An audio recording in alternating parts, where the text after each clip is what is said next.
মালয়েশিয়ায় গণহারে বন্ধ হয়ে যাচ্ছে কেএফসির বিভিন্ন আউটলেট। ধারণা করা হচ্ছে গাজা ইসরায়েল যুদ্ধে ইসরায়েলি সেনাদের নির্মমতার জেরে বিশ্বব্যাপী বেশ কিছু মুসলিম দেশে ইসরায়েলি পণ্য বয়কটের যে ডাক উঠেছে, সেই আর্থিক চ্যালেঞ্জের মধ্যেই মালয়েশিয়ায় নিজেদের বিস্তৃত বাজার হারাতে চলেছে কেএফসি। ৩০ এপ্রিল বার্তা সংস্থা রয়টার্সের এক প্রতিবেদনের বরাতে জানা যায় এমন তথ্য। মালয়েশিয়ার স্থানীয় গণমাধ্যমগুলো বলছে, ইসরায়েলকে সমর্থনের কারণে বয়কটের মুখে পড়ে মালয়েশিয়ায় নিজেদের আউটলেটগুলো বন্ধ করতে বাধ্য হচ্ছে কেএফসি।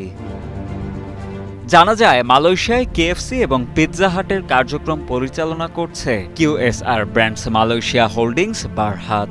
এমন সিদ্ধান্তের বিষয়ে প্রতিষ্ঠানটির ভাষ্য, আর্থিক চ্যালেঞ্জের কারণে কেএফসি মালয়েশিয়ায় তাদের আউটলেটগুলো সাময়িক সময়ের জন্য বন্ধ করেছে। ঠিক কতগুলো আউটলেট বন্ধ করা হয়েছে সে বিষয়টি উল্লেখ করেনি সংশ্লিষ্ট কর্তৃপক্ষ।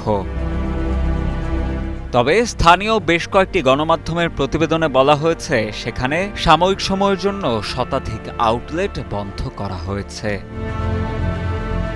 এর আগে গত ৭ অক্টোবর ইসরায়েলের সীমান্তে প্রবেশ করে নজিরবিহীন হামলা চালায় ফিলিস্তিনি মুক্তিকামী গোষ্ঠী হামাস।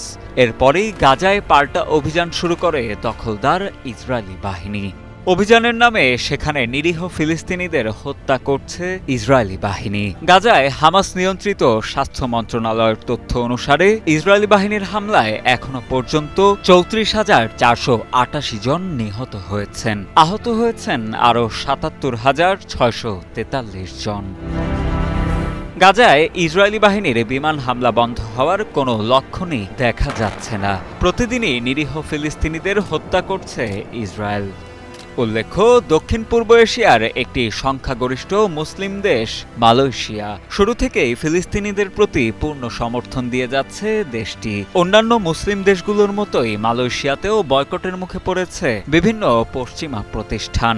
গাজায় ইসরায়েলি বাহিনীর বর্বর হামলার তীব্র প্রতিবাদে বিশ্বজুড়েই ইসরায়েলি পণ্য বয়কট করা হচ্ছে। একই সঙ্গে ইসরায়েলের মিত্র দেশ এবং দেশটিকে সমর্থন বা আর্থিক সহযোগিতা করা দেশগুলোর পণ্য বয়কট মুখে পড়ছে।